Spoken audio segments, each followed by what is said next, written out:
Muy buenas noches a todos. Bienvenidos a esta quinta entrega de Lágrimas en la lluvia, el programa que aspira a marcar la diferencia en complicidad con un público diferente. Nunca como en nuestra época se había venerado tanto la democracia. Pero cuando un sistema de gobierno se convierte en idolatría, es señal inequívoca de que ha empezado a corromperse y a degenerar en una sibilina forma de tiranía. Una tiranía que, a diferencia de las tiranías de antaño, no actúa desde una esfera política exterior, imponiendo policialmente formas de conducta, reprimiendo o censurando formas de pensamiento, sino de un modo mucho más sibilino, modelando a su gusto y conveniencia la esfera interior del individuo, su alma o su conciencia, o como queramos llamarla, de manera que lo que es imposición ya no se perciba como tal por el individuo, que se adhiere como un gustoso lacayo al clima cultural de su tiempo. ¿Y cómo se logra modelar esa esfera interior de las personas? ¿Cómo se logra convertir a las personas en gustosos lacayos? Mediante la destrucción de los vínculos comunitarios que las personas entablan naturalmente entre sí, compartiendo afectos e inquietudes, y mediante la creación paralela de unos vínculos artificiales o hipervínculos que el poder entabla con sus sometidos. Por supuesto, tales hipervínculos han existido en otras épocas históricas, pero o bien eran defectuosos y rudimentarios, o bien su perfeccionamiento era directamente proporcional a su carácter cruel, impositivo, represor. Y en uno y otro caso, los vínculos humanos podían desarrollarse, ocupando los espacios vacíos o bien actuando como contrapeso de los hipervínculos. Stalin, por ejemplo, podía imponer mediante una formidable máquina policial la adhesión unánime al comunismo, pero frente a la imposición oficial represora actuaba como contrapeso la supervivencia de los vínculos humanos, de tal modo que la adhesión fingida no llegaba a penetrar la conciencia, o si lo hacía, era a través de la violencia, de tal modo que esos hipervínculos artificiosos eran percibidos por los sometidos como una fuerza destructiva y, por lo tanto, indeseable. Y esa percepción fue la que acabó a la postre con el comunismo. En nuestra época los hipervínculos actúan directamente sobre la conciencia, sin violencia ni imposición, como una lluvia menuda que todo lo impregna, mediante estrategias propagandísticas mucho más eficaces que la mera persecución policial. Para lograr tal violación incruenta de las conciencias, se ha completado previamente la destrucción de los vínculos humanos que nos protegían de agresiones externas. Se ha anulado el sentimiento de pertenencia, se ha devastado la institución familiar, ese tejido celular básico de la sociedad donde florecían las adhesiones fuertes y duraderas. Se han exaltado la lucha entre sexos, los conflictos generacionales, los rifirrafes ideológicos, hasta dejar las conciencias a la intemperie. Y como la necesidad de entablar vínculos es constitutiva de la naturaleza humana, las personas desvinculadas necesitan encontrar un refugio que los proteja y les espante la zozobra, la sensación de soledad profunda. Así, huyendo de la intemperie, las personas desvinculadas entregan su conciencia a los hipervínculos establecidos desde el poder.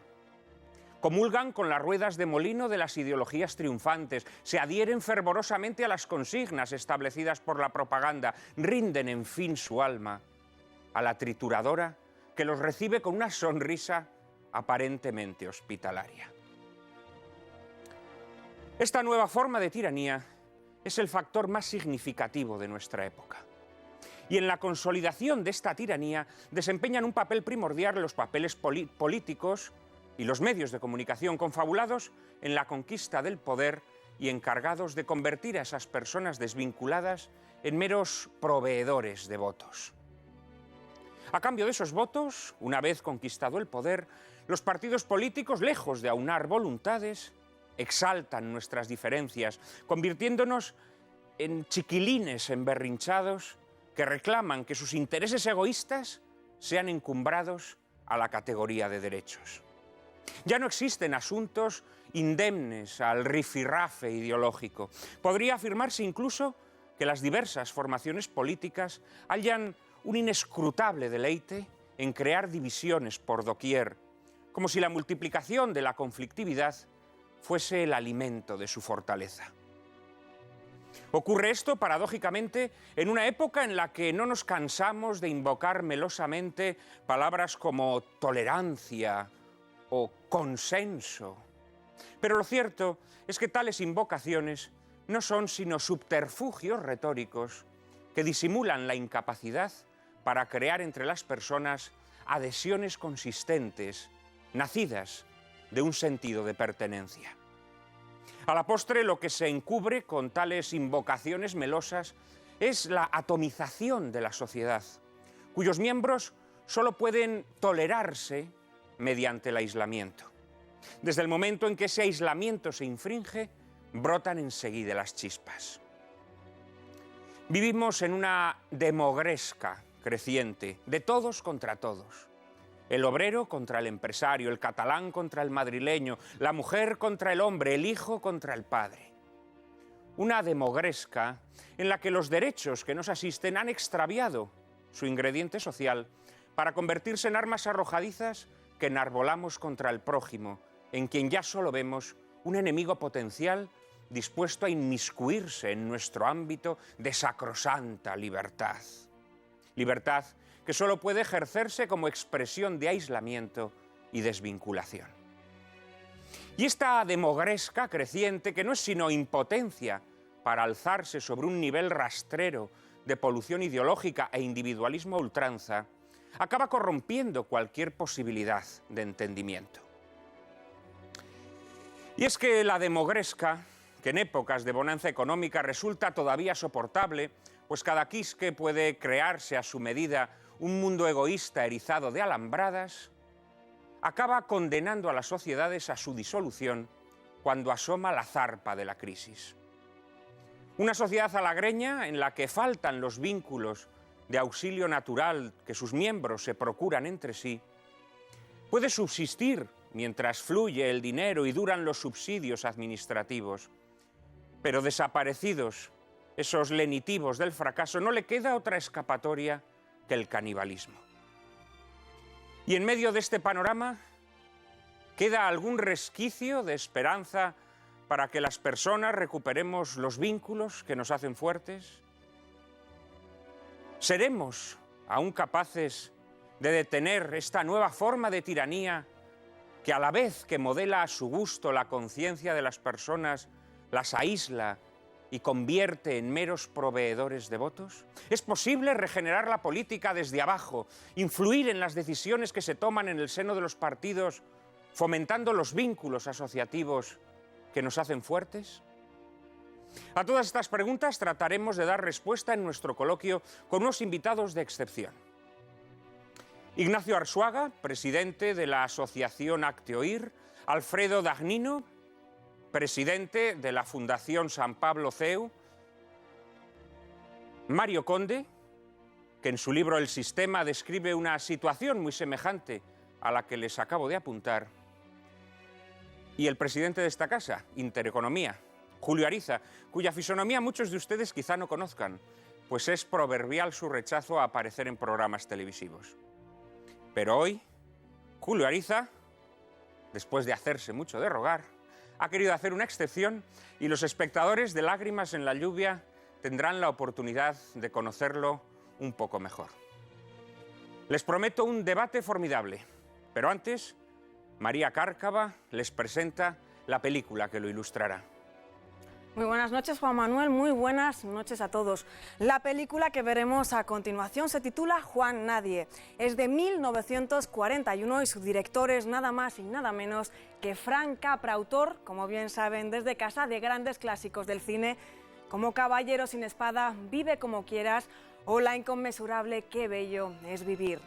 Del guión se encargó Robert Riskin, el guionista predilecto de Frank Capra, para quien habría escrito los argumentos de películas tan inolvidables como Sucedió una noche, El secreto de vivir o Horizontes perdidos, y con quien, por cierto, acababa de fundar una compañía para producir sus propias películas, liberados ya de la férula de los grandes estudios.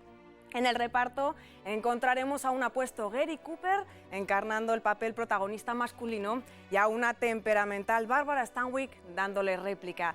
Ambos estarán perfectamente escoltados por excelentes secundarios como Edward Arnold, a quien Capra elegía siempre para encarnar a pérfidos magnates, Walter Brennan o James Gleason. En Juan Nadie se nos narra la historia de un hombre anónimo, un paria sin trabajo que es convertido de forma intencionada en una rutilante estrella portadora de un mensaje lleno de esperanza. Lo hará comprometiéndose a encarnar al prototípico hombre medio americano con poca ambición y muy buenas intenciones, que colisionarán frontalmente con las expectativas torticeras de cierto magnate de la prensa con pretensiones políticas. Y hasta aquí puedo leer. Pero sepan, como curiosidad, que se llegaron a hacer preestrenos con 5 finales distintos de Juan Nadie en Estados Unidos, porque Capra no estaba muy seguro de cómo terminar la historia, que finalmente concluirá con un sabroso regusto agridulce. No se pierdan esta película, que constituye un magnífico análisis sobre la situación actual de la democracia en el mundo, en la que todos, en mayor o menor medida, somos Juan Nadie. 5 finales distintos, en efecto, y el quinto y definitivo se lo sugirió a Frank Capra, un admirador, mediante carta. El gran director, siciliano de nacimiento y americano de adopción, tuvo muy claro desde el principio que Gary Cooper tenía que ser protagonista, pues consideraba, con buen criterio, que encarnaba a la perfección las virtudes del hombre corriente: integridad, nobleza, honestidad, sencillez.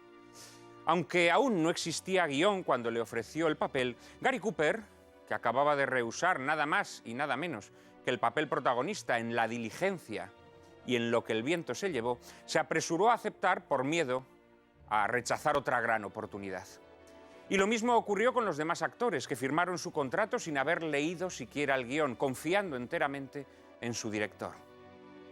Aunque Juan Nadie no tiene el entusiasmo y la alegría de vivir de anteriores películas de Capra, no en vano está rodada en plena Segunda Guerra Mundial, exuda confianza en el ser humano de principio a fin, rasgo distintivo de su cine. Capra defendió siempre los ideales básicos de los Estados Unidos, los mismos que Jefferson había hecho populares a comienzos del siglo XIX, pues como joven inmigrante venido de una tierra pobre, encontraba en ellos la fuerza necesaria para la realización de sus sueños más ambiciosos. Capra creía en las capacidades del individuo, la familia y la comunidad, creía en la igualdad de oportunidades para todos, creía en una libre empresa que velase para que las ambiciones personales desmesuradas fuesen moderadas por una política común de buena vecindad. Creía que las altas finanzas y el poder excesivo de los políticos debían ser combatidos. Lo malo es cuando un demagogo se aprovecha de estas bellas ideas para engañar a la gente, como hace el magnate D.B. Norton en Juan Nadie. Parece como si Capra, en plena apoteosis de los regímenes totalitarios, nos quisiera alertar sobre la fragilidad de la democracia. A Capra le interesaba cantar la epopeya del hombre común que se enfrenta a los poderosos sin más arma que aquel mandato evangélico: amarás al prójimo como a ti mismo. El propio Capra aseguró en cierta ocasión que la idea central de todas sus películas era el sermón de la montaña. Y en esta grandiosa Juan Nadie vuelve a refrendar su esperanza en el género humano, en su modestia, en su bondad, en su inocencia y caridad, en la capacidad de sufrimiento y sacrificio de tantos mansos como Juan Nadie, a quienes está prometido que heredarán la tierra. A todos ellos, a todos esos hombres corrientes, a todos nuestros espectadores, va dedicada a Juan Nadie. Que ustedes la disfruten.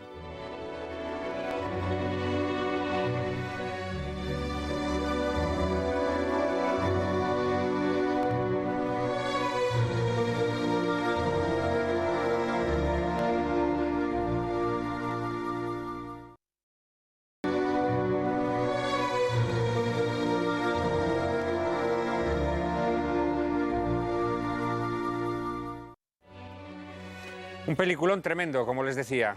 Derribad las empalizadas y conseguiréis un auténtico trabajo en equipo, nos decía Gary Cooper en un pasaje especialmente vibrante de su discurso.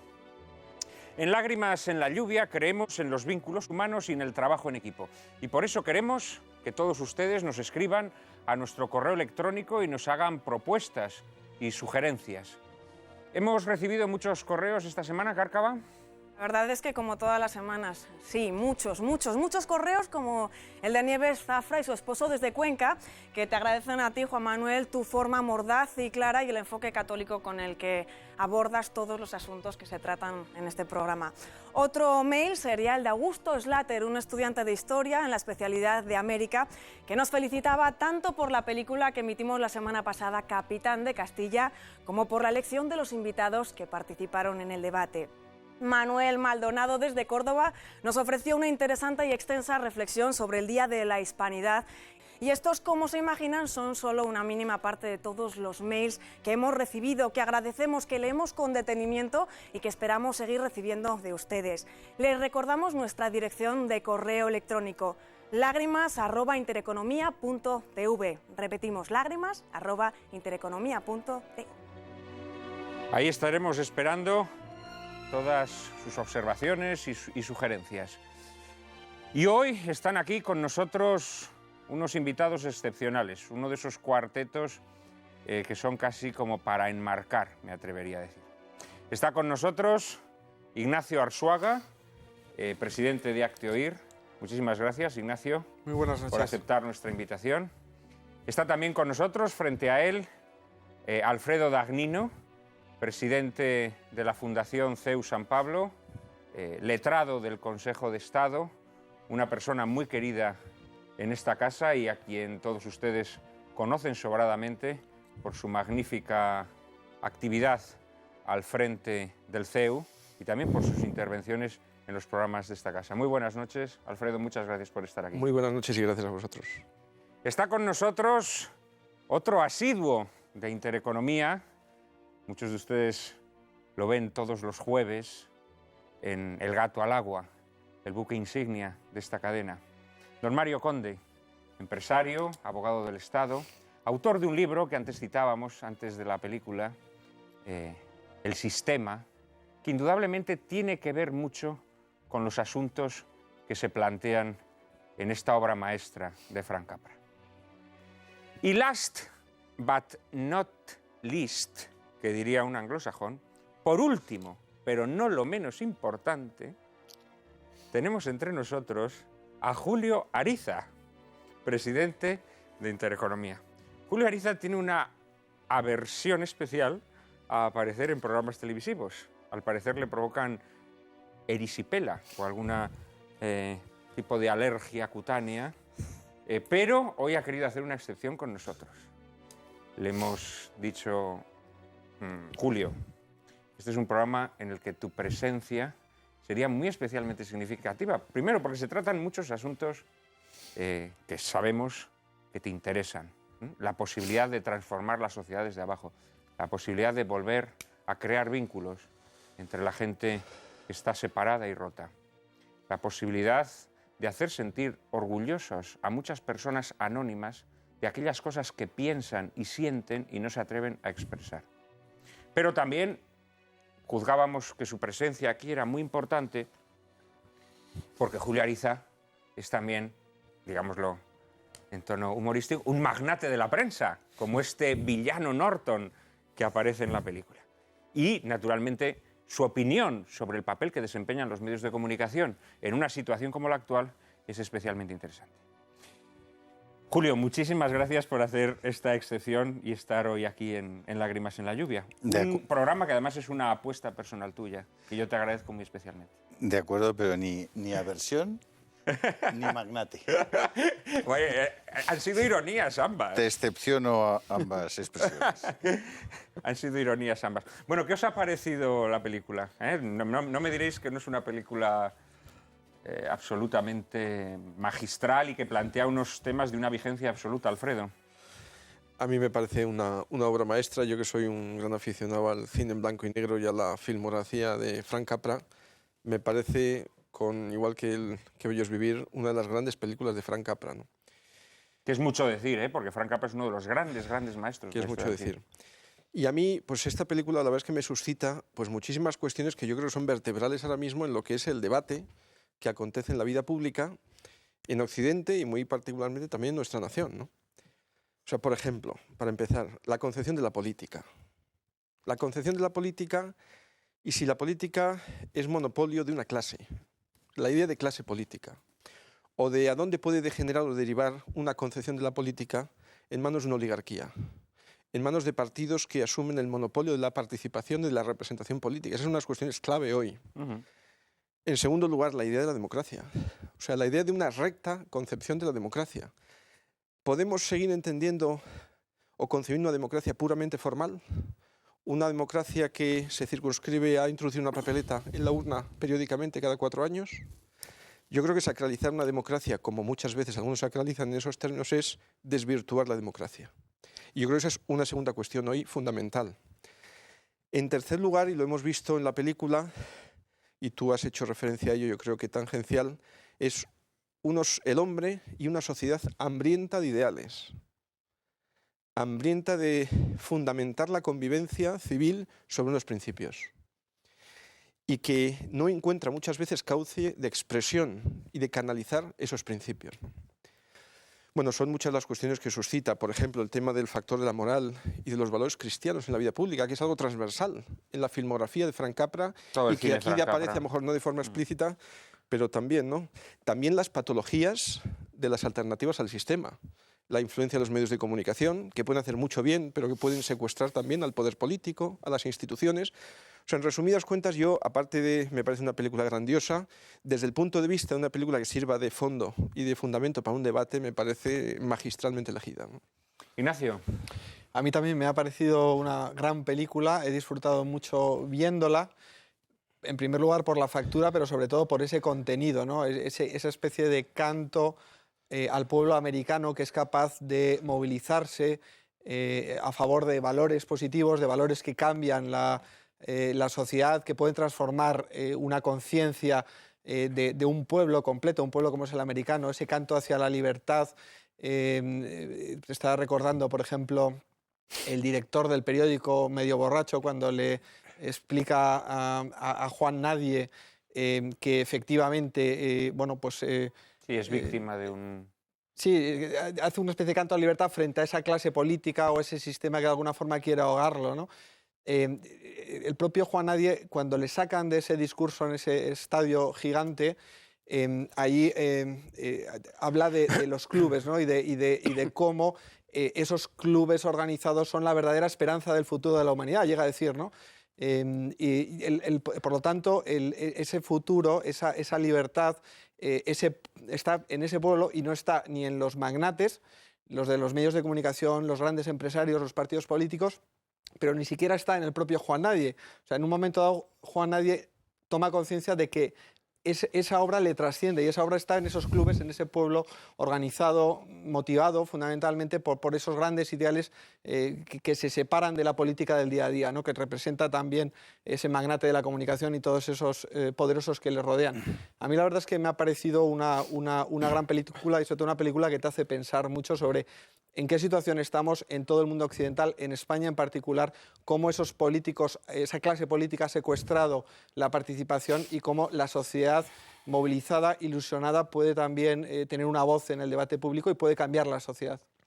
Cuando decidí poner esta película, proyectar esta película en Lágrimas en la lluvia, inmediatamente pensé en una persona que había reflexionado sobre muchos de los asuntos que aquí se tocan y que de alguna manera había condenado ese sistema en donde todo está perfectamente controlado y donde las personas, los seres humanos, al final nos convertimos en marionetas que tan pronto somos encumbradas como despedazadas, destruidas, arrojadas a los perros, como dice en un determinado momento Gary Cooper a Edward Arnold, el actor que encarna al magnate Norton.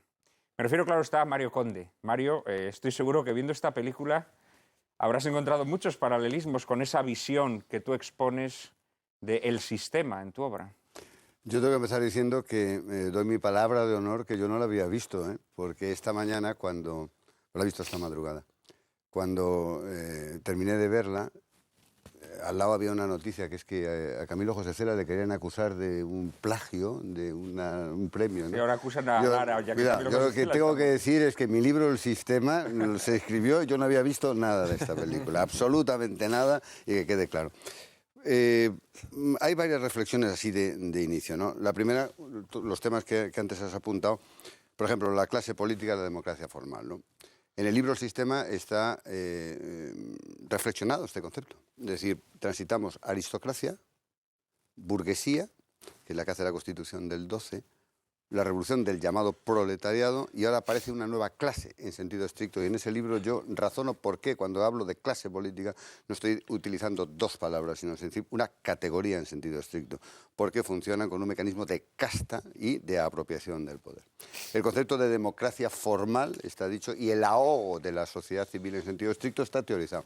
Tú dices que yo he expuesto, es verdad, he teorizado sobre ello.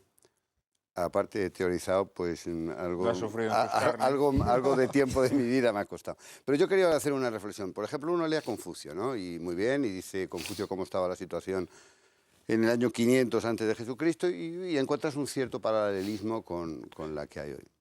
Pero esta película es de 1941. En el año 1941, esta película nos describe una situación de crisis económica, de paro, de angustia, de una clase política dominante, de un engaño sobre la ciudadanía, manipulación de conciencias y hasta manipulación de las personas que quieren expresarse con libertad. Ahora nos vamos al año 2010, donde estamos. Nos encontramos con una situación de crisis económica, de desesperanza, de manipulación de conciencias. Han pasado 70 años. ¿Y cuál es el concepto real que se nos ha tratado de vender durante 70 años? Una palabra mágica: progreso, libertad y democracia. Pues señores, entre el año 1941 y el año 2010, a pesar de las palabras progreso, libertad y democracia, casi nada serio y profundo ha cambiado. La pregunta es, ¿qué nos ha pasado? Bueno, yo diría que se ha cambiado una cosa sustancialmente, fíjate, respecto al año 40, y es que la sociedad está mucho más destruida. Es decir, los vínculos naturales que en esta película vemos cómo emergen de forma inmediata, natural, en cuanto el movimiento de los clubes Juan Nadie empieza a desarrollarse, y vemos esa escena maravillosa en ese ayuntamiento de esa ciudad perdida donde a Gary Cooper lo encuentran y entra allí los representantes de ese club y le cuentan cómo no se hablaban con el vecino, cómo de repente quien creía que era un avaro o un gruñón se revela una persona extraordinaria con la que hay tantas cosas en común. Todo eso ahora mismo está mucho más despedazado. Es decir, la erosión en la sociedad es mucho más fuerte. Y perdona que te dé una puntualización antes de concluir. No quería decir en que estábamos peor, pero ya que dices es verdad, la sociedad está mucho más desorganizada. Pero yo me temo que en esa película, en esa conversación de llevarte bien con el vecino, de encontrar a un ser humano que lo tenían perdido y oculto, rezuma un ideal. Yo me temo que en eso también estamos peor. Que la capacidad que tiene esta sociedad adormecida y manejada por lo conveniente de rezumar ideales es menor que la que existía en el año 1941. Y es nuestra obligación recordar que los seres humanos o se mueven por ideales o caen en la conveniencia. Aunque luego esas cosas a las que llamamos ideales normalmente suele ser lo más realista, porque esos ideales que mueven a los seguidores de Juan Nadie es realismo puro, mientras que nosotros hoy no tenemos ideales, tenemos ideologías, que son las que nos mantienen alejados de la realidad, y por tanto ya somos incapaces de ese movimiento de unión, de asociación entre la gente corriente. Qué cariñoso es llamándole a eso ideologías, pero bueno. Julio, no sé si participas de esta visión sinóptica o paralela que nos ha hecho Mario sobre la época de la película y la época que vivimos hoy. Tu introducción al programa es tan completa que es verdaderamente difícil encontrar resquicios donde uno colar algún argumento nuevo, ¿no? La película tiene los mismos tintes que durante muchos años tuvieron las películas de Hollywood, que perfilaban nítidamente la diferencia entre el bien y el mal. Es decir, a los pocos minutos de ver la película ya sabes dónde están unos y dónde están otros y de qué se trata, ¿no?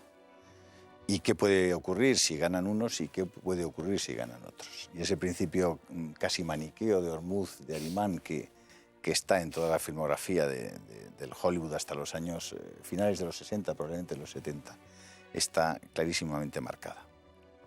Por otra parte, es de destacar, desde mi punto de vista, la extraordinaria calidad del guión, cosa que en el cine de hoy cuesta encontrar. Es decir, hay verdadero talento en los que han escrito los diálogos, en los que han escrito el discurso. Es decir, todo tiene un sentido, está perfectamente estudiado y la verdad es que la creatividad es magistral.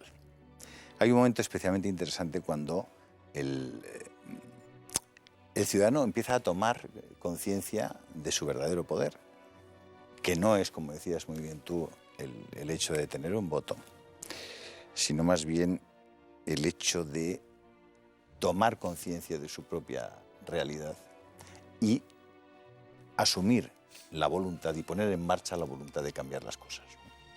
En esa línea maquiniana de nosotros no estamos en la historia, nosotros hacemos la historia. Y hay un momento en el que los protagonistas y quienes les siguen deciden que son ellos quienes pueden y deben hacer la historia. Y ahí es donde de verdad empieza la película y donde aquellos que toman esa decisión se encuentran de frente con lo que Mario llama y muy acertadamente efectivamente el sistema, ¿no? Es decir, un conjunto de intereses, más que de ideas, de intereses. Exacto. Perfectamente cerrados y encajados, donde la aparición de nuevos jugadores, entre comillas, que vengan con otro tipo de ideas y sobre todo que quieran defender su propia dignidad, chocan frontalmente. Yo creo que ese sería una primera aproximación. Hay una cosa que has dicho en estas películas, y muy especialmente en el cine de Frank Capra, efectivamente está muy claramente delimitado el bien del mal, pero también hay un puente o un pasillo para la conversión. Esto también creo que es muy importante, que nuestra sociedad, desgraciadamente, como cada vez se hace más puritana, ya no cree en la capacidad de las personas para cambiar. Y aquí vemos al personaje de Barbara Stanwyck, que al principio es una periodista sin escrúpulos, ¿no? Que se desarma ante la belleza interior del personaje de Gary Cooper.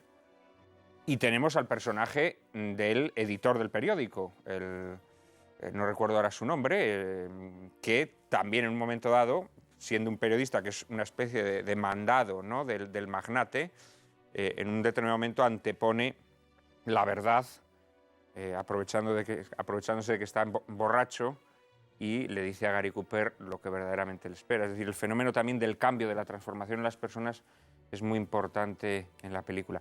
Pero aquí de lo que tendríamos que empezar a hablar es de cómo transformar el estado de cosas.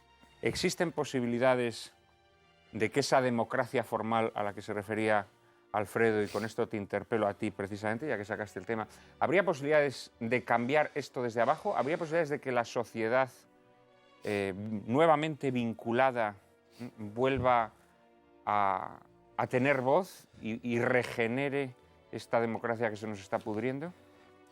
Yo creo que eso en mi opinión personal, eso es ineludible. Yo creo que en el contexto en el que estamos en estos momentos en Europa y en Occidente, y yo creo que esto lo estamos viendo, yo creo que algunos con particular claridad en estos momentos en España.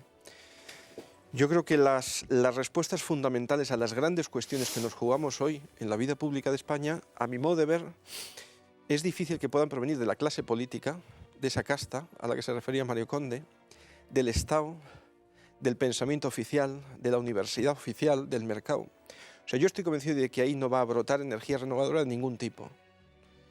Y el único lugar del que puede brotar es de la sociedad civil. Que no olvidemos que el Estado como comunidad política organizada es coronación de algo previo, que es la sociedad civil, y no al revés. O sea, en estos momentos una de las fuentes de grandes males es ese leviatán, el Estado, que extiende sus tentáculos no solo en el entramado institucional del poder, sino que tiene la vocación y la tentación de extenderlo hacia la sociedad civil y creando todo un entramado totalitario en el ámbito de puras democracias formales. Y esta es la gran cuestión. Yo creo que en ese contexto, desde la sociedad civil tiene que brotar un espíritu de regeneración moral de todo esto. Y claro, la sociedad civil es algo ambiguo y es algo abstracto, pero yo creo que tenemos que intentar articular minorías al final las minorías son las que mueven el mundo y la historia. Esto lo decía el padre Ayala, el fundador de la Asociación Católica y Propagandistas, que habló de la formación de minorías selectas, pero selectas en el sentido de servir al bien común, otra palabra despreciada en el argot del pensamiento oficial, el bien común, que es a lo que sirve el Estado y a lo que sirven aquellas personas que aceptan la responsabilidad de servir desde la vida pública. Bueno, pues yo creo que la capacidad de, desde la sociedad civil, formar minorías creativas que sean capaces de alumbrar un proyecto de servicio y de regeneración a la vida pública. Yo creo que eso es una gran labor, y eso es lo que puede alumbrar, yo creo que un principio de esperanza y de luz para aquellos que creemos que debe prevalecer, como decía Julio, pues el bien, y que creemos que la verdad del hombre y la verdad de la sociedad no es fruto de las mayorías ni del consenso, sino que nos precede. Ignacio, tú tienes naturalmente mucha experiencia al frente de Hazte Oír, y supongo que esa labor de las minorías que tratan de alguna manera de abrirle los ojos a la sociedad, ¿no?, de tratar de romper esa nueva forma de tiranía que se infiltra en nuestras conciencias, que pretende que todos pensemos lo mismo, supongo que será una labor difícil que se encuentra con constantes obstáculos, ¿no?, por parte precisamente del sistema, ¿no? Por parte del sistema y también por parte de los efectos que el sistema ha producido en las personas. Yo creo que hay que ser tremendamente realistas y tomar conciencia de que la sociedad ahora mismo, en su inmensa mayoría, no es consciente de lo que está pasando, ¿no?, y de hasta qué punto ese sistema pues, ha ido modelando las conciencias a imagen y semejanza de esa ideología o de esas ideologías que se imponen sobre el conjunto de la sociedad. Pero también yo creo que en los últimos 10, 15 años hemos podido todos ser testigos de algunos elementos que nos permiten albergar esperanza, ¿no? En la sociedad civil, en los medios de comunicación, el mismo grupo Intereconomía, ¿no?, que hace 15 años pues, no tenía una presencia en la sociedad, no, desde luego no existía. Yo creo que sí que hemos podido comprobar que ya hay mucha gente que está dando ese paso, está empezando a tomar conciencia y está empezando a movilizarse. Yo creo que nuestra misión, la misión de Hazte Oír, y yo creo que en buena medida, me atrevo luego, sino que Julio me corrija, el grupo Intereconomía, en fin, las personas que estamos de alguna forma tratando de defender un concepto de la persona digno, donde se respetan todos sus derechos y todas sus libertades, yo creo que nuestra misión es, en primer lugar, abrir los ojos de la gente, es decir, que tomen conciencia de lo que nos estamos jugando, de lo que tenemos enfrente, de hasta qué punto nuestras libertades pueden verse restringidas en el futuro si no luchamos, si no trabajamos para realmente hacer un dique de contención contra ese proyecto que se nos impone. Ya decía, en primer lugar, ayudar a tomar conciencia y, en segundo lugar, dar motivos para la esperanza. Es decir, el sistema quiere hacernos creer que no hay nada que hacer, que es un rodillo imparable y que no importa cómo nos movilizamos, no importa lo que hablemos, lo que hagamos, se va a imponer sí o sí, ¿no? Entonces yo creo que hay que, de alguna forma, mediante la acción, mediante la actividad, mediante nuestro testimonio personal, que la gente, que los ciudadanos, que nuestros compatriotas tomen conciencia de que sí, que se pueden cambiar las cosas. Y la realidad es que estamos viendo que se están cambiando. Vamos a ver, tu pregunta es, ¿se puede cambiar el estado de cosas? Se puede, pero para empezar a cambiar hay que cambiar el estado. El estado de cosas, el estado. Es ineludible, decías tú con toda la razón. Lo que ocurre es que es muy difícil. Y por tanto la gente tiene que tomar conciencia de que es difícil. ¿Por qué es difícil? Es difícil porque a esta situación nos han llevado. ¿Cómo nos han llevado? Mediante la creación de lo que hemos llamado una clase política. Decías, y con razón, que esperar una regeneración moral procedente de la clase política es muy complicado. Probablemente, en cierta medida, sea demandar un imposible. ¿Qué es lo que ha pasado en estos años? A la sociedad española les han ido mandando una serie de mensajes. Nosotros, clase política, somos los detentadores de la ortodoxia en lo técnico y del progreso en lo convivencial. Ni eran ortodoxos en lo técnico, ni tenían el progreso en lo convivencial. Y gracias a eso se han apoderado de los intelectuales, aquellos que eran capaces de producir lo destinado a convencer a la sociedad. Mediante el mecanismo de los intelectuales se han apoderado de las universidades, de las academias, de los colegios profesionales, y encima transmiten un mensaje que en un momento determinado se compra bien. Oiga, no me estarán ustedes queriendo decir que quieren una sociedad orgánica. Una sociedad orgánica. es que la sociedad o es orgánica o no es sociedad, o está organizada o no lo es. Con estos mensajes han ido generando una laminación de la sociedad.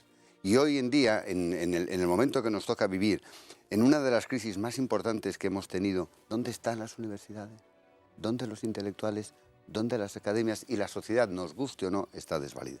¿Cuál es el principal problema para que la sociedad se rearme? Que la clase política lo entienda. Que la clase política esté dispuesta a que la sociedad tenga voces. Caben dos posibilidades, que lo entienda o que no lo entienda. Pero yo creo que será muy difícil, será muy fácil, en todo caso será altamente complicado, pero la orgánica de la sociedad, una sociedad organizada, tiene que darse cuenta de que hay que transformar el Estado, hay que transformar los modos de entender, y una cosa capital, lo político y lo público no es lo mismo. Hemos delegado en unos señores la gestión de nuestros asuntos. Ahora lo que tenemos que hacer es que nosotros, los asuntos públicos, la sociedad, lo organicemos de una manera diferente. Julio, hay uno de los promocionales de esta cadena, Sí. dice, somos tu voz.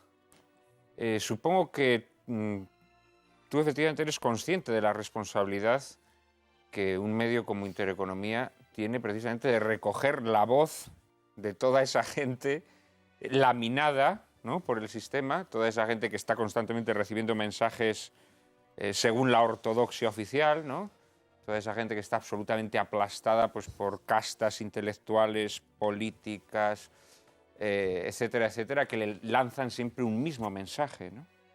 Sí, pretendemos hacer, a pesar de lo que puedan creer algunos, una apelación mucho más a la razón que a las emociones. Es decir, a pesar de que esta se distingue por ser la época de la razón. De la razón podrida. La razón es justamente lo que está faltando prácticamente en todos estos procesos sociales.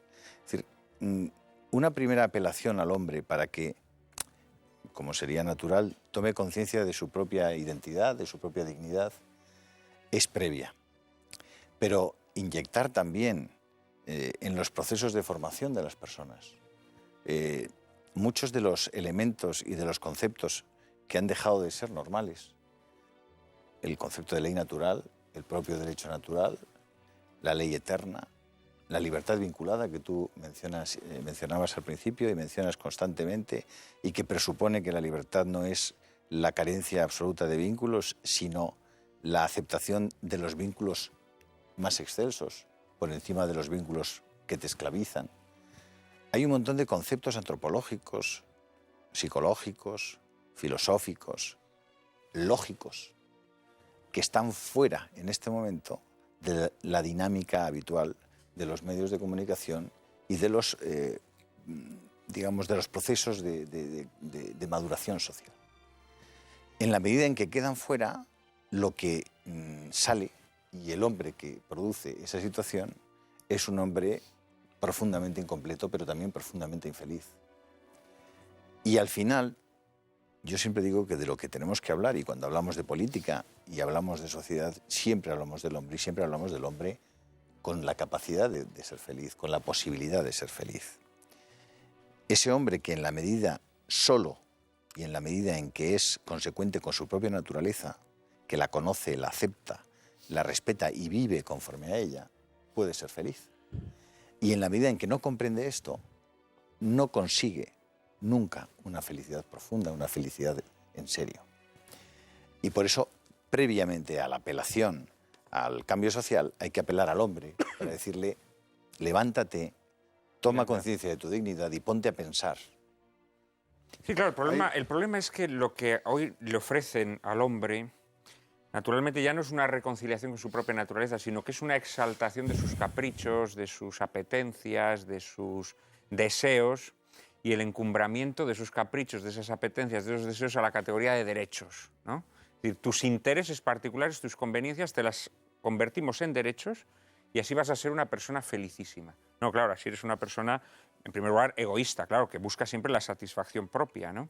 En segundo lugar, eres una persona sometida, esclavizada a aquel que ha convertido tus caprichos, tus intereses en derechos, ¿eh? Y así ya te has convertido en papilla humana, así ya estás a merced de tu amo, que en el momento en el que te retire esa concesión graciosa que te ha hecho, pues te convierte en una piltrafa. Así está la gente reducida y explotada. Pero querías decir algo. No, quería y decir, contigo vamos a acabar este primer bloque. Abundando en la idea de lo que decía Julio Ariza, que en algunas ocasiones hemos hablado sobre ello.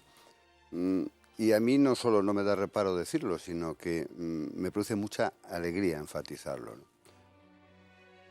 Todo esto sucede porque se ha eliminado del hombre el sentido de la trascendencia, el sentido de trascender. Ese es el gran tránsito que existe entre la sociedad medieval, entre la Edad Media y la llamada Edad Moderna. El hombre ya no tiene un sentido de trascendencia y sin el sentido de trascendencia se genera un tipo de moral en donde lo que prima por encima de cualquier otra consideración es lo conveniente. Y cuando se instala lo conveniente y se rompe el vínculo del hombre con lo superior, es inevitable que esto suceda.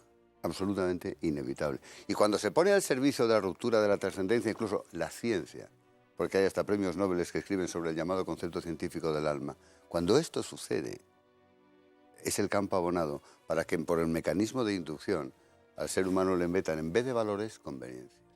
En vez de aspiraciones de otro orden, deseos de bienes materiales.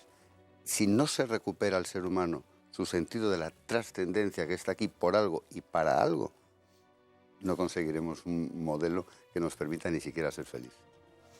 Estamos en eso totalmente de acuerdo. Una pequeña pausa y enseguida volvemos.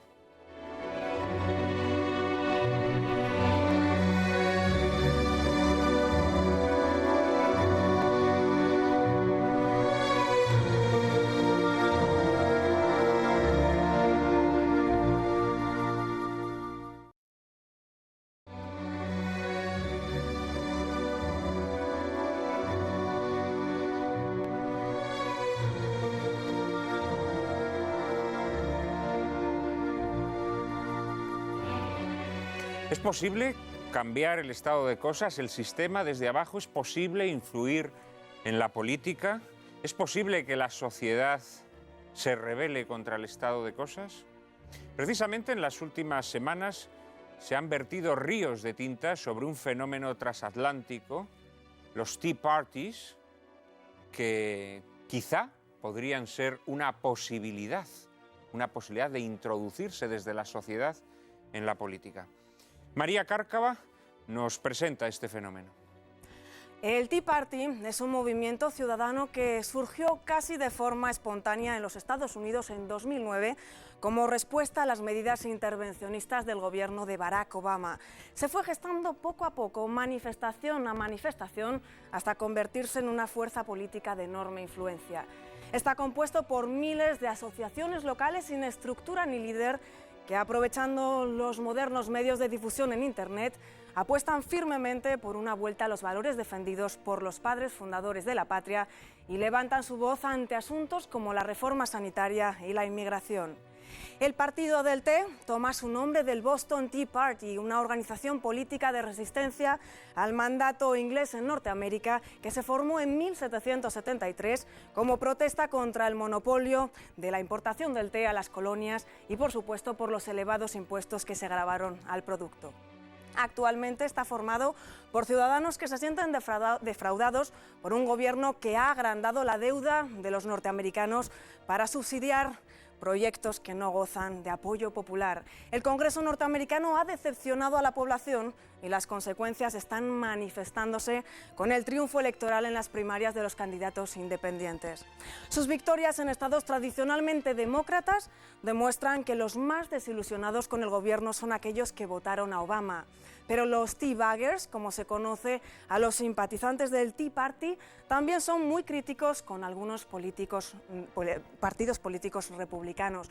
Por ello, ambos partidos temen que el Tea Party pueda dar origen a una tercera fuerza que altere el bipartidismo bicentenario de los Estados Unidos. La fuerza real del Tea Party se verá reflejada en las elecciones legislativas del próximo noviembre y en las presidenciales de 2012. Pero ya ha demostrado ser una revolucionaria forma de participación ciudadana en la vida política. Les formulo ahora tanto a nuestros invitados como a ustedes desde casa una pregunta. ¿Creen que un movimiento social de estas características sería aceptado por los partidos dominantes en España? ¿O más bien creen que se pondrían de acuerdo para sofocarlo e impedir su éxito? Ignacio, ya que has de oír es naturalmente mucho mejor que el Tea Party, pero participa de esa filosofía, digámoslo así, ¿no? De nacer desde abajo frente a los partidos establecidos. ¿Qué crees que pasaría en España? ¿Crees que los partidos serían capaces de dejarse fecundar, digámoslo así, por un movimiento de estas características o se cerrarían automáticamente? Absolutamente no. Estoy totalmente de acuerdo con lo que planteaba antes Alfredo. Los partidos políticos están muy a gusto con el actual sistema que les otorga todo el poder y se lo quita al pueblo. El propio José María Aznar, en una conferencia en otro medio de comunicación, le preguntaban por los Tea Parties y él decía que eran algo positivo, que defendían gobierno limitado, menos impuestos y más patriotismo, pero inmediatamente decía que en España no serían aplicables. José María Aznar, que ya no está en la política activa, pero de alguna forma pertenece a esa clase política. Le quedan resabios. Sí, obviamente, ¿no? Yo, sin embargo, soy optimista. ¿Qué significa? ¿Perdón? Que dice que no serían aplicables. Que no No cuajarían, entro en el detalle de por qué no sería bueno. No sería bueno. Sí, Bueno, a lo mejor es que si hubieran existido en su momento José María... Bueno, quiero decir, bueno, perdón, sí.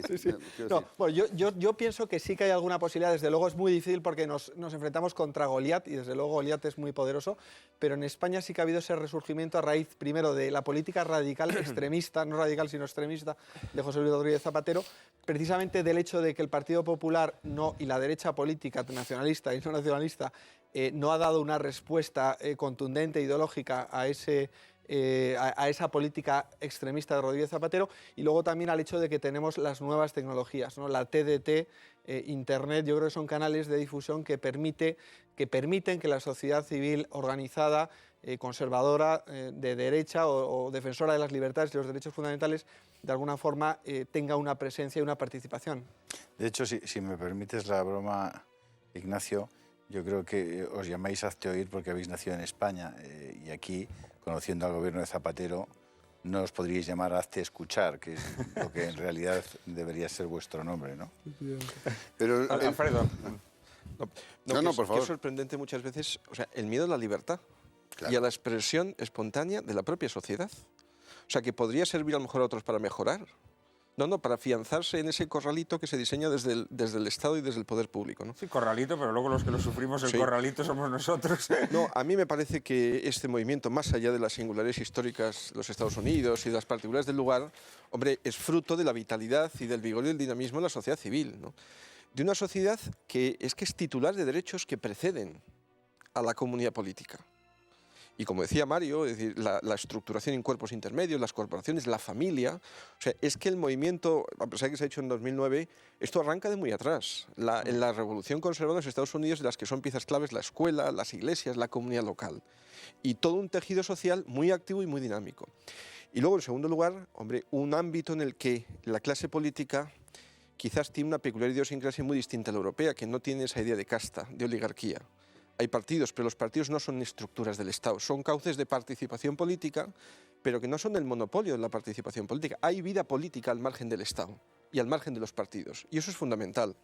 Y yo creo que en ese sentido, yo creo que estos movimientos, que además tienen sus influencias y la participación también en los partidos, yo creo que son fruto del dinamismo y contribuyen también al bien común. Y en tercer lugar, antes hablaba Mario de los ideales. Es que este movimiento en los Estados Unidos, y esto es fundamental, quiere ser depositario también de una tradición y de una memoria que está en el origen y en la fundación de los Estados Unidos, y de unas raíces cristianas que son los que le constituyen como lo que somos en Occidente y a ellos como norteamericanos, y la invocación de una moral objetiva y anterior al Estado, que no es fruto de las mayorías políticas, ni sociales, ni parlamentarias. La idea de la ley natural que decía Julio Ariza, o sea, esa ley que está inscrita en el corazón del hombre y que le ayuda a discernir entre lo que está bien y lo que está mal, entre lo justo y lo injusto. El sentido de nación, el amor a la patria, que tiene una profunda dimensión espiritual. Todo eso que tenemos que recuperar en ese sentido trascendente del hombre y la comunidad, esto es fundamental. Yo no sé si esto es procedente o no procedente en otros lugares, pero esto tiene que ser fruto de la espontaneidad de la sociedad civil. Yo, bajando un poco el nivel, mira, diría lo siguiente. Vamos a ver, la pregunta tuya.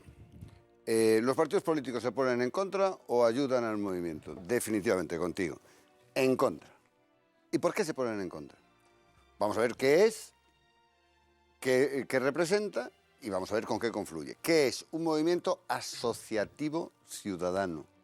Por tanto, es un cauce orgánico a través del cual una serie de señores quieren participar en la vida pública y quieren gestionar sus cosas y no quieren que otros las gestionen en exclusiva, léase, los políticos.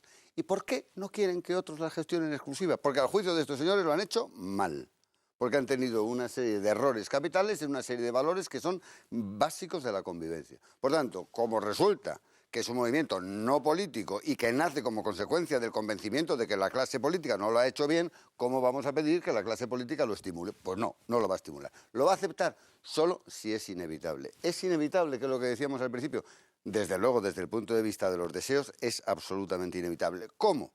Manifestando ideas claras. A mí, vamos a ver, hay una diferencia clarísima entre las ideas que de lo que podríamos llamar el bloque... no sé cómo llamarle, si conservador, tradicional, lo que quieras, y el progresivo. El llamado pensamiento progresista tiene una cosa, que tiene entropía. ¿Y eso qué significa? Que no se sabe dónde va a acabar. Entonces, las ideas progresistas ahora están matrimonio homosexual. ¿Y cuál es la siguiente en ese terreno? Nosotros estamos defendiendo unas ideas que son clásicas en el buen sentido. La nación, pues la nación, hoy, mañana, pasado, y no tenemos un pensamiento de entropía, sino un pensamiento claro. Ahora bien. Yo te digo dónde acaban esas cosas. ¿Dónde?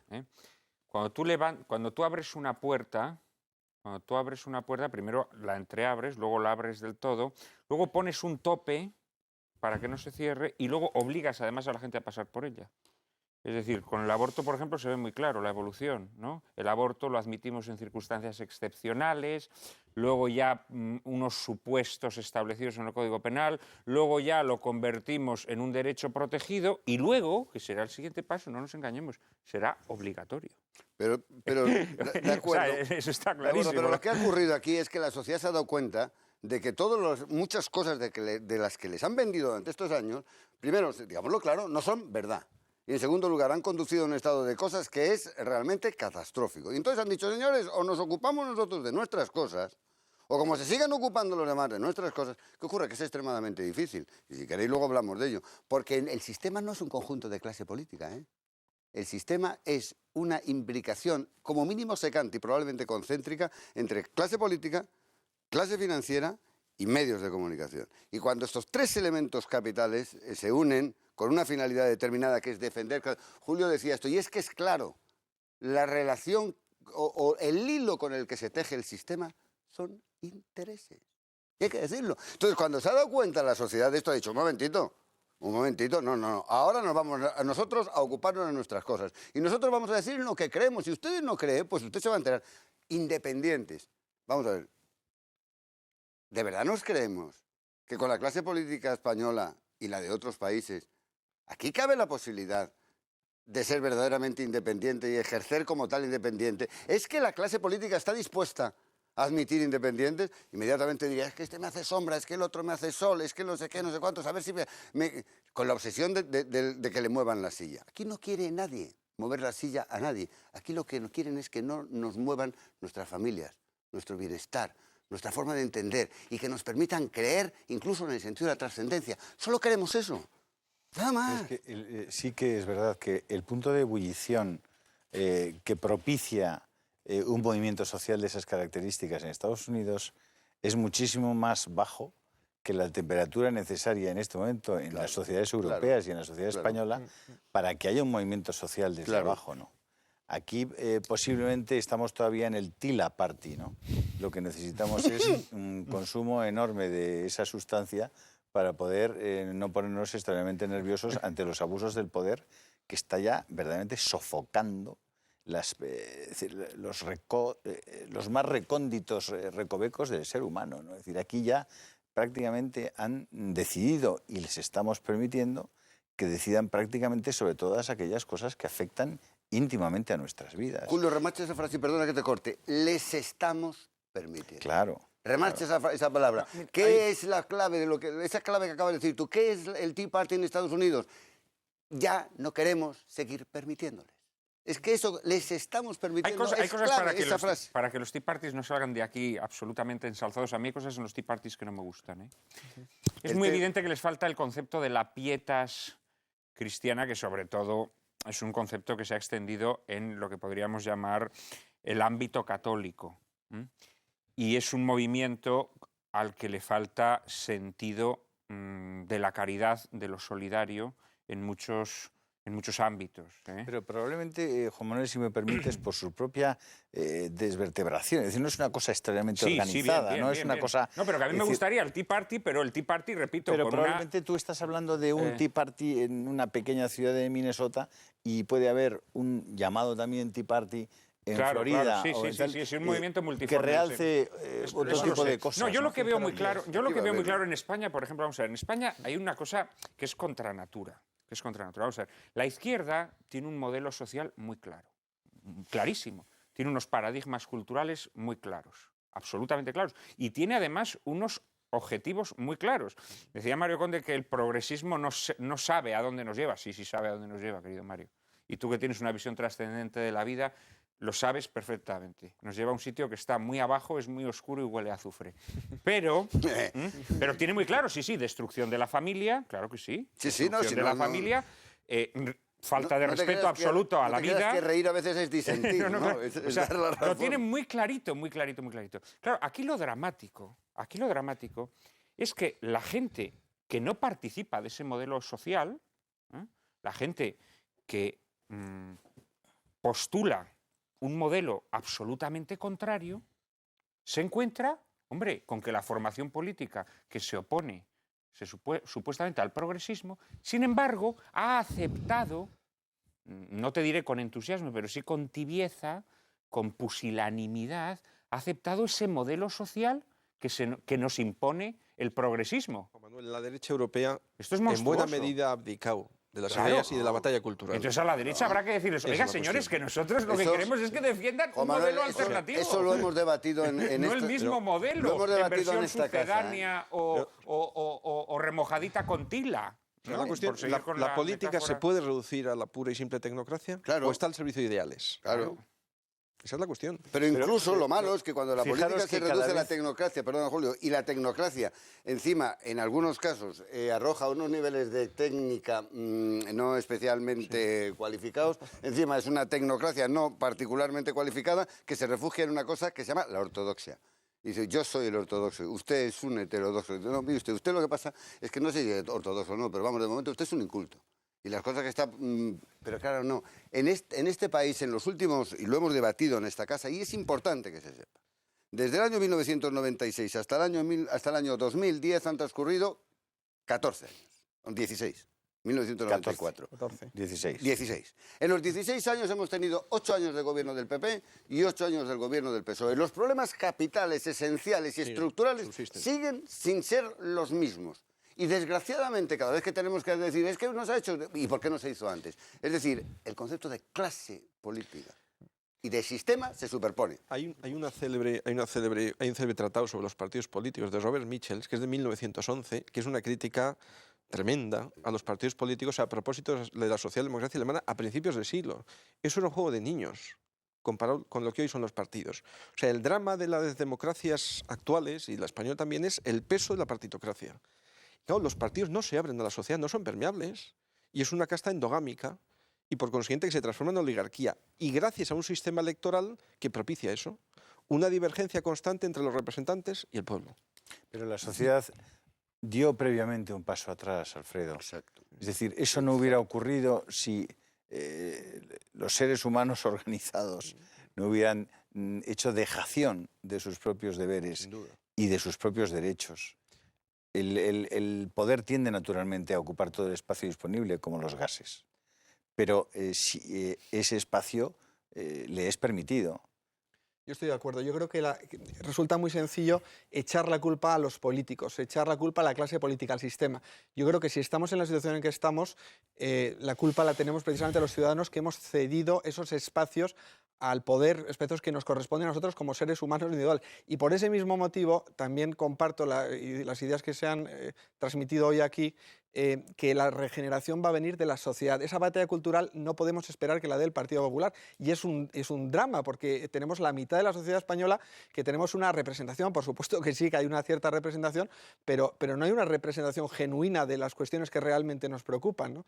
Entonces a mí me gusta mucho el concepto que utilizan los americanos de Tea Party y previo al Tea Party, que es el leave us alone, dejadnos en paz, ¿no? Es decir, usted, poder político, usted, Estado, deje que yo eduque a mis hijos, no se meta en la definición del comienzo de la vida humana, como hace la ministra de la Igualdad. No se meta en... Entonces, sí, bueno, el principio de subsidiariedad que siempre ha defendido la doctrina de la porque Iglesia. esas Yo transferencias, creo que el Estado... como dicen ahora en la Organización del Estado Autonómico, esas transferencias yo no se las he hecho. Es decir, yo no he transferido al Estado mi capacidad para educar a mis hijos. No se la he transferido, ni se la voy a transferir. Y no me la puede arrebatar, ni me la va a arrebatar. Hay muchas cosas en las que decido yo y que no he transferido al Estado. Solo en la medida en que voy permitiendo que ese Estado, cada vez más todopoderoso, se apropie de mis propias decisiones más importantes, yo voy a perder mi libertad, pero es que no voy a permitirlo. Teóricamente, cada vez que emites un voto, estás haciendo una delegación global sobre cualquier aspecto de organización de la sociedad. Ese es el modelo, y ese es el modelo que ha fracasado. Y ese es el modelo contra el cual se está rebelando, empieza a rebelarse. Oiga, mire usted, una cosa es que yo le vote, y otra cosa es que con mi voto usted decide una serie de cosas que para nada estaban incluidas en ese voto. Pero claro, para eso hemos necesitado 16 años de experiencia de que votando unos a unos y otros a otros, al final los grandes problemas de la sociedad siguen sin ser resueltos. Y como siguen sin ser resueltos, la sociedad ha dicho, oye, o lo resuelvo yo o no me lo van a resolver. Y entonces ese es un movimiento. No es un movimiento ni estructurado ni organizado. Está una sociedad cansada. Dos cosas. La primera, la que decía Julio. Nosotros hemos tolerado y hemos colaborado. Hemos dado en un momento determinado un paso atrás. Nos han sobornado. Nos han comprado. Nos han comprado. La sociedad nos han asustado ha sido también. Yo creo que comprada. eso en el Intimidado, miedo. claro. El ejemplo más claro de que esta es una sociedad que ha sido comprada, todos decimos, el problema inmobiliario, la crisis inmobiliaria, y es verdad. El sistema financiero está en una situación caótica como consecuencia del tema inmobiliario. Pero decirme, ¿cuántos españoles eran capaces de resistirse a la presión del funcionario bancario que les daba un crédito para especular con la vivienda, un bien primario? Ni tienes que ocuparte, la vas a vender sobre plano y vas a ganar un dinero sin hacer. Es decir, una sociedad en la que en el sistema financiero y los constructores se ponían ni más ni menos que al servicio de la avaricia con un bien primario. Nos han comprado, señores. Nos han comprado, evidentemente. Y como el tiempo es oro, nosotros vamos a comprar unos minutos para publicidad y enseguida volvemos.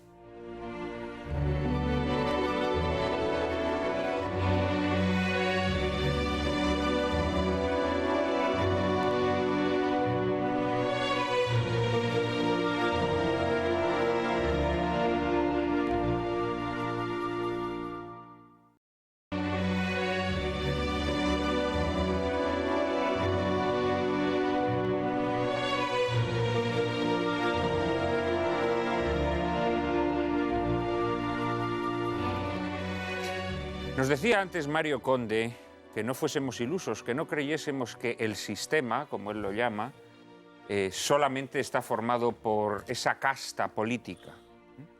Nos recordaba que a modo de anillos concéntricos está también una casta financiera, la banca, a la que habría que dedicarle un programa de lágrimas en la lluvia. Ganas tengo. Y los medios de comunicación. Precisamente sobre los medios de comunicación vamos a hablar y nos introduce en el tema, como siempre, María Cárcava. La sociedad española, según muestran las encuestas, una y otra vez valora cada vez menos a sus políticos, a quienes considera ineptos, incapaces y generalmente corruptos. Crece al mismo tiempo la desconfianza en los partidos políticos, los sindicatos, el régimen autonómico o la independencia del Poder Judicial. Tal desconfianza se ha intensificado como consecuencia de la crisis económica que ha disparado el paro hasta índices insoportables para la estabilidad social, a la vez que la presión tributaria empieza a percibirse como una nueva forma de confiscación. Y mientras una creciente porción de la sociedad observa con impotencia que los partidos políticos establecidos están cada vez más alejados de sus inquietudes y enfrascados en sus luchas internas por mantenerse en el poder o por acceder a él, ¿qué hacen los medios de comunicación? Para Frank Capra, director de Juan Nadie, existían pocas cosas peores que la prensa y los políticos. Prensa y políticos. ¿En qué medida se retroalimentan? ¿La línea divisoria entre ambos es cada día más fina o es ya inexistente? Parece que el cuarto poder ha olvidado su razón de ser, su función social, desvelar la verdad y denunciar la injusticia. Con frecuencia los medios de comunicación se convierten en meras correas de transmisión del poder político con el que forman un peligroso contubernio. Conforman la realidad al gusto de la tendencia política que apoyan y aíslan a las personas alejándolas de sus propios valores e inoculándoles, ¿por qué no?, el virus de lo que deben pensar. Y eso cuando no se dedican a entontecerlas utilizando lo insustancial como premisa y lo intrascendente como noticia. El cuarto poder al servicio de la política no quiere audiencias inteligentes, mantiene enganchadas a sus clientelas a quienes da voz solo para balar y balar, crea y destruye mitos cada día. ¿Qué esperanza le ofrecen hoy los medios de comunicación al hombre común, a un hombre como Juan Nadie, que desee sobre todo revolverse contra el sistema? Hacia el comienzo de Juan Nadie veíamos que un obrero hacía saltar con un martillo neumático el antiguo letrero del Bulletin, donde podía leerse: una prensa libre significa un pueblo libre, que después será reemplazado por otro que reza: The New Bulletin, un diario moderno para una época moderna. Una metáfora tenebrosa y muy lograda sobre la degeneración de los medios de comunicación. Julio, naturalmente tienes que decir algo a este respecto. Claro que sí, que tengo 35 minutos. Tienes todos los que quieras. Vamos a ver, a mí me apetece especialmente hablar de este asunto, ¿no? Ahora, el día 21 hace un año que lanzamos entre todos La Gaceta, con mucha ilusión, con también mucha inquietud, con la preocupación de saber si estábamos acertando, si nos estábamos equivocando. Sabíamos que teníamos algunos activos que nos podían permitir lanzarnos a esa piscina, como aquellos lanzadores de Cancún que se tiran desde un acantilado cuando todavía no hay agua y prácticamente a mitad de caída entra la marea y en ese momento hay el agua suficiente para que puedan repetir la hazaña varias veces más para disfrute de los turistas. Nosotros hicimos un lanzamiento parecido. No veíamos exactamente el agua debajo de nuestro acantilado, pero la verdad es que el agua ha venido y ha venido a borbotones, ¿no? ¿Y por qué ha venido? Pues el agua ha venido porque a lo que nosotros estábamos apelando, que era a dirigirnos a una serie de personas diciéndoles: no estáis solos, nosotros estamos con vosotros, nosotros os vamos a dar la información, os vamos a dar el refuerzo de vuestras convicciones y de vuestras ideas, os vamos a tratar de, desde la verdad y desde la buena fe, identificar cuáles son los males sociales, cuáles son los problemas reales, vamos a denunciar los abusos del poder. Y de todo eso había una enorme carencia en la sociedad española. Es decir, solo esa carencia es justificación del éxito verdaderamente sin precedentes de un proyecto como La Gaceta. Que una televisión como Intereconomía haya sido la primera televisión que haya sido capaz de emitir cuñas editoriales en las que manifestamos de forma nítida cuáles son nuestras convicciones, cuáles son nuestras creencias como grupo, a qué valores vamos a apelar y qué valores vamos a defender. Algunas de esas cuñas ya le están saliendo caras a Intereconomía. Sí, bueno, pues claro, es que la libertad suele tener un precio, ¿no? Y especialmente en los tiempos que corren, por todas las cosas que aquí se han dicho. Pero es verdad que nosotros ya hoy nos sentimos como esos enanos a hombros de gigantes de los que hablaba Bernardo de Chartres. Nos sentimos aupados por millones de personas que han reconocido en nosotros la posibilidad de no sentirse solos, de sentir que había muchos como ellos que creían esas cosas y que el hecho de que muchos las crean refuerza la posibilidad de que otros muchos vayan levantando su mano y vayan diciendo en voz alta: yo también creo esas cosas, yo también creo que valga la pena defender esas cosas. Eso, sin duda alguna, ha preocupado a nuestros competidores y está preocupando a una parte de la clase política que de verdad, en el fondo de su corazón, no cree en la libertad. Pero fíjate que él no lo quiere decir probablemente porque la Gaceta es una responsabilidad en el sentido estricto de Julio, y yo sé muy bien lo que digo. Pero se acuerda, no sé, fue en el 2009, ¿no, Julio? Cuando estaba recién salida la Gaceta, estábamos dando una conferencia en el Círculo Ecuestre de Barcelona. Estaba allí toda la sociedad catalana y tal. Entonces yo me tocaba hablar y dije, lanzar un medio escrito en estos momentos, con el mercado saturado como está, es mucho más que un proyecto empresarial, es un proyecto de valores. Y esto solamente se hace cuando uno quiere defender una serie de valores y arriesga en sentido estricto, no las consecuencias de esos valores, sino también su dinero. Y eso es una obra personal, y lo digo porque es así, porque lo he vivido de una manera muy directa, de Julio Ariza. Eso no quiere decir que los grandes profesionales que colaboran... No, la decisión de poner en marcha ese proyecto es suya. Pero vamos a ver, ¿hay independencia real?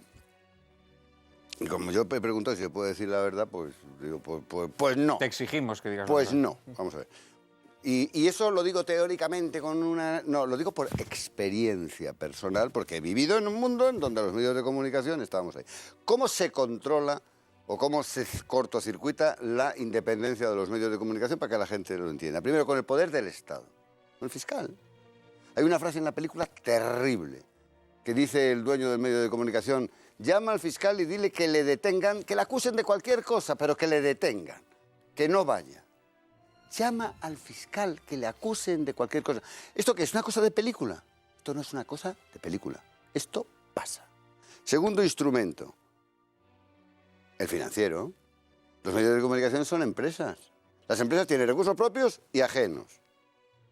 Como hemos propiciado un control de los medios, de los instrumentos financieros, léase los bancos, cuanto más concentres y más entidades fuertes tengas en el sistema financiero, más entidades débiles tienes en los medios de comunicación. Y tercero, la publicidad. Ningún medio escrito, de los modernos todavía, pero de los antiguos, ninguno saca una cuenta de resultados positiva como no sea con publicidad. ¿Y quiénes son los grandes anunciantes? Hemos concentrado de nuevo. Por tanto, concentrando el poder del fiscal, concentrando el poder financiero y concentrando el poder de publicidad, la independencia es una palabra preciosa. Pero una palabra preciosa. Bueno, yo llevo varios años estudiando el movimiento conservador norteamericano, que inicia su andadura a finales de los años 60. Antes de los años 60, los medios de comunicación, la política, predominaban las ideas progresistas de izquierdas, tanto en el Partido Demócrata como en el Republicano. Y hubo un grupito de personas que decidieron que merecía la pena defender sus ideas también en la vida pública, no solamente en su entorno familiar. Y bueno, empezaron a organizar algunos grupos y se dieron cuenta que los grandes medios de comunicación, las televisiones en abierto, los grandes periódicos en Estados Unidos, o les silenciaban, o si no podían silenciarles, les manipulaban, hacían caricaturas.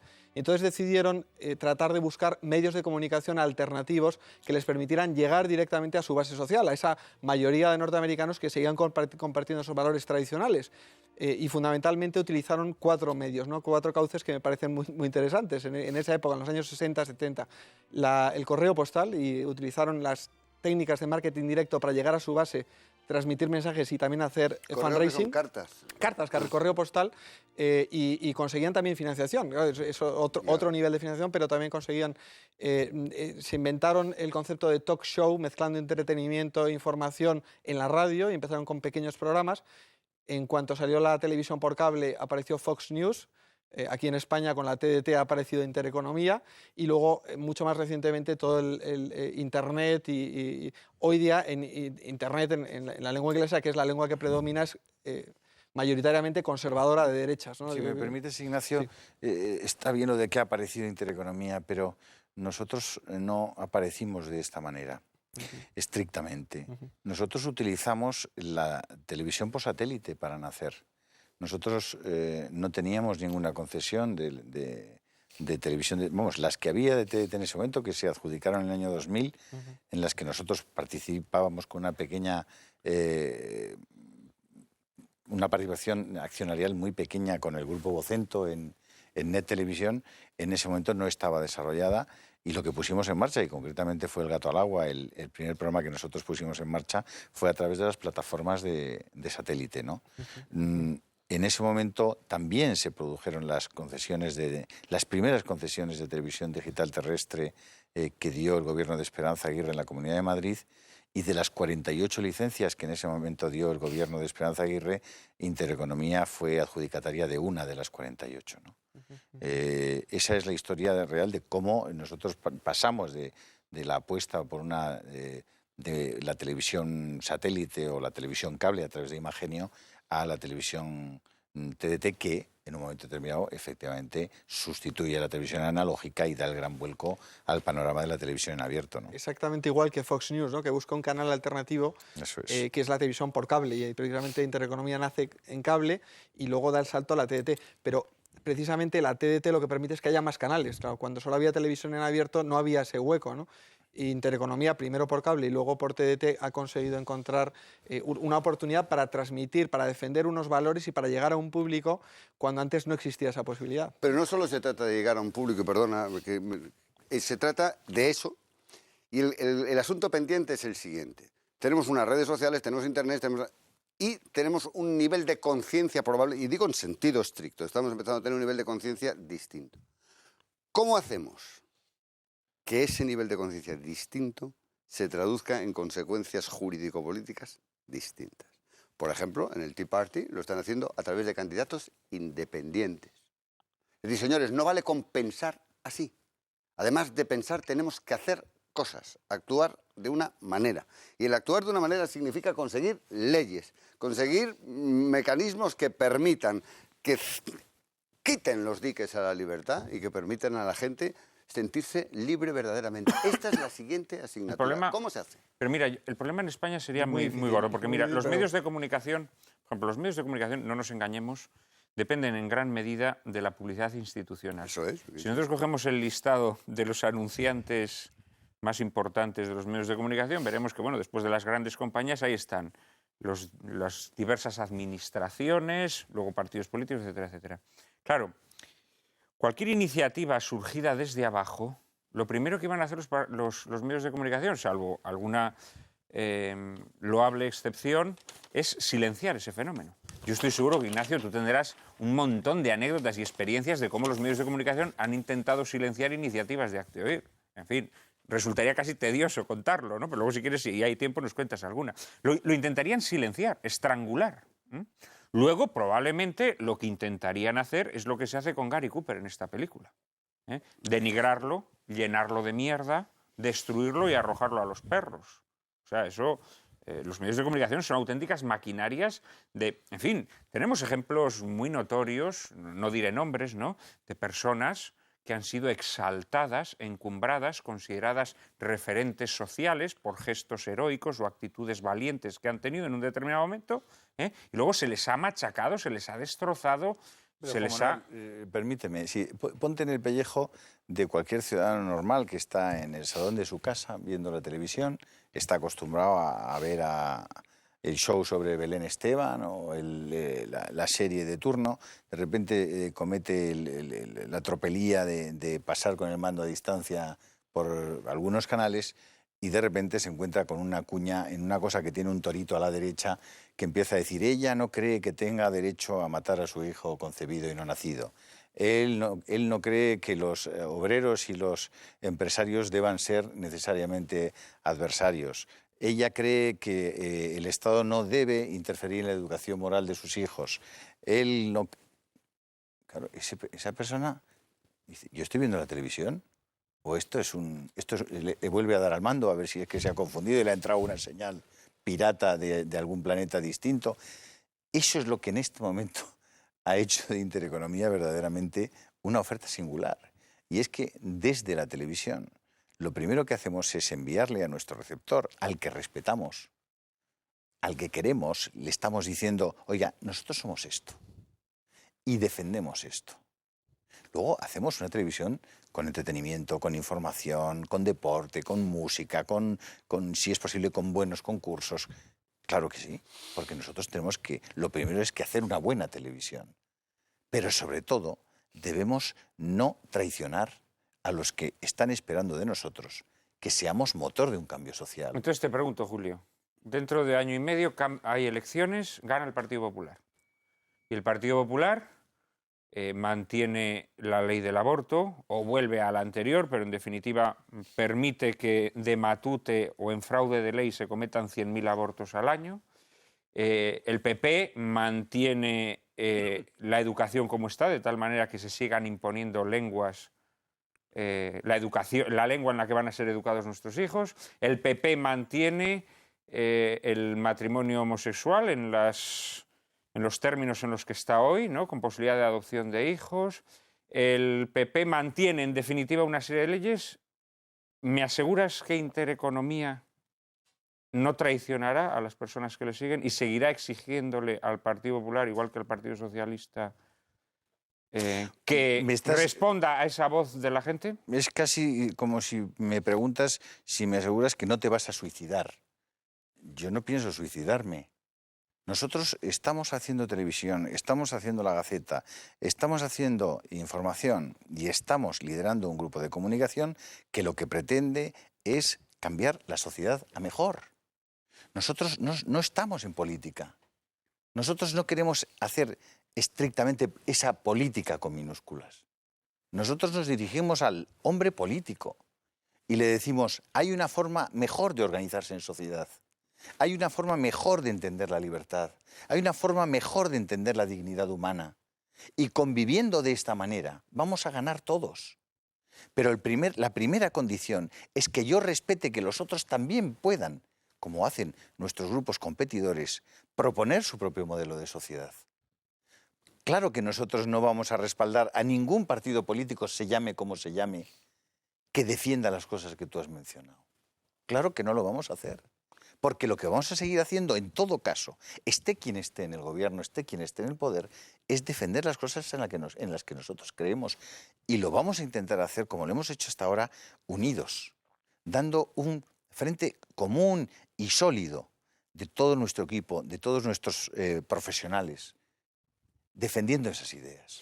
Nos da lo mismo quien esté, Juan Manuel. Pero fíjate que yo... ¿Querías...? Sí, no, yo dos ideas en la línea que está diciendo Julio. Como en la sociedad de nuestro tiempo, una sociedad de masas, una sociedad globalizada, la importancia y la presencia de los medios de comunicación es trascendental. Y claro, eso puede estar, y lo vemos en la película de Frank Capra, al servicio de ser un instrumento de intereses, al servicio de ser un instrumento de la coacción, al servicio del secuestro de las instituciones públicas y de los poderes públicos, o puede ser un instrumento al servicio del bien, al servicio de la verdad, al servicio de formar rectamente la opinión pública. Y enlazando con lo que dice Julio, al servicio de unos ideales que constituyen un proyecto para la nación, de un proyecto cultural, social y político. Y por eso es fundamental que un medio y las personas que están detrás de los medios puedan tener las condiciones para ser independientes. Y Mario ha puesto sobre la mesa todos los condicionantes que tienen. Y luego, en segundo lugar, antes hablamos de la regeneración de la democracia. Uno de los elementos básicos para regenerar la democracia es la dimensión de la democracia de la opinión pública. No hemos hablado de los medios de comunicación social públicos como instrumentos de propaganda del poder público en España, del gobierno de la nación y sus réplicas en el ámbito autonómico. Y luego, una estructura de medios que garanticen la pluralidad y la independencia, más allá de los condicionamientos administrativos. Tener un periódico no está sujeto a condición administrativa, pero la radio y la televisión sí, son concesiones del poder público. Concesiones administrativas. Alfredo, perdóname que te interrumpa, y Mario, que tú hacías una apelación a la posibilidad de la independencia. La independencia, desde mi punto de vista, para un medio de comunicación, solo te lo dan tus lectores, solo te lo dan tus telespectadores. No es posible otro tipo de independencia. Con un matiz, Julio, que quería yo decir, y es lo siguiente, vamos a ver. ¿Es lógico, es razonable que exista un medio de comunicación defendiendo unos determinados valores? Por supuesto, por supuesto. Es lógico que haya otros que defiendan los suyos, por supuesto. Pero un medio de comunicación es coherente cuando lo que defiende son convicciones. Mi experiencia personal es, en muchos casos, ausencia de convenciones propias y defensa de conveniencia. La pérdida de la independencia deriva que en muchos medios de comunicación no ha habido convicciones sino conveniencias. Y la conveniencia es un valor extremadamente flexible y que en un momento determinado te permite cambiar una editorial, pasar de defender aquí, porque es conveniente, porque es que resulta, o como decía Luis Marianzón, lo más importante de los medios de comunicación no son solo lo que publican, sino lo que se echa al cesto de la basura y no se publica. Es decir, los medios de comunicación en los que hemos vivido han perdido su independencia porque se han ellos mismos atado en el altar de las conveniencias. Y esta casa lo que tiene son convicción. Ahí lo dejamos. Decía Groucho Marx en una célebre frase, estos son mis principios, pero si no le gustan, los cambio por otros. Nosotros siempre estaremos en aquellos sitios donde los principios no se cambien. Como aquí, en Lágrimas en la lluvia, en Intereconomía Televisión. Muchas gracias a todos por su fidelidad y muchas gracias a nuestros 4 invitados de hoy, Alfredo Dagnino, Mario Conde, Ignacio Arzuaga. Invito, por cierto, a todos nuestros espectadores a que se metan en la página de Acte Oír y quizá ahí encuentren una rendija, ¿no?, para empezar a cambiar las cosas, para empezar a cambiar el sistema desde abajo. Muchas gracias también, Julio, por tu presencia excepcional hoy aquí. Y espero que esa excepción se repita con el tiempo. A todos ustedes, muy buenas noches y en un minuto les anunciamos el asunto de nuestro próximo programa.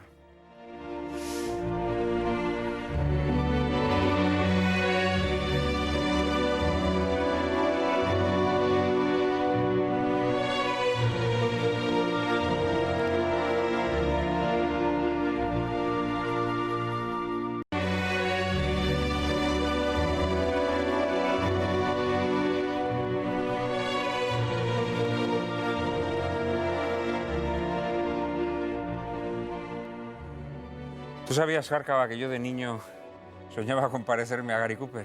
Y ya ves en lo que he terminado. Feo, gordo, gafotas, en fin, un desastre. Yo quería parecerme, pues no sé, a Farrah Fawcett o algo así. Lo de gordo está usted un poco rellenito, pero por lo demás atractivo tiene y además lo de gafotas, pues me solidarizo. Bueno, así está bien. En cualquier caso, tu sueño de parecerte a Farrah Fawcett Mayors, decíamos cuando yo era niño. Fawcett Mayors, sí, es verdad. Mayors, Farrah Fawcett Mayors. Creo que es un sueño más cumplido que el mío de parecerme a Gary Cooper. Creo que me falta esto, ¿no? Bueno. En cualquier caso, altos y bajos, los que nos parecemos a Gary Cooper y las que se parecen a Farrah Fawcett Mayors, tienen una cita ineludible la semana que viene con Lágrimas en la lluvia. Les ofreceremos un programa sobre el Islam. Será seguramente el primero de muchos, en que trataremos de conocer un poco mejor una religión cada vez más pujante que pone al desnudo las contradicciones occidentales. Analizaremos los problemas de convivencia que genera en sociedades débiles como la nuestra, incapaces de hacer valer sus principios y de reconocerse en su herencia cristiana. Ilustraremos nuestro debate con una divertida película de aventuras, Los 100 Caballeros, dirigida por Vittorio Cotafavi, que narra en tono muy desenfadado un episodio de las guerras entre moros y cristianos durante la época de la Reconquista. No se la pierdan. Ya saben que a partir de ahora ya no podrán llorar lamentando que la televisión es un desierto de la inteligencia y el buen gusto. Ahora ya pueden refrescarse en el oasis que cada viernes les brinda Lágrimas en la lluvia. Todos los viernes a las 10 de la noche, aquí, en Intereconomía Televisión.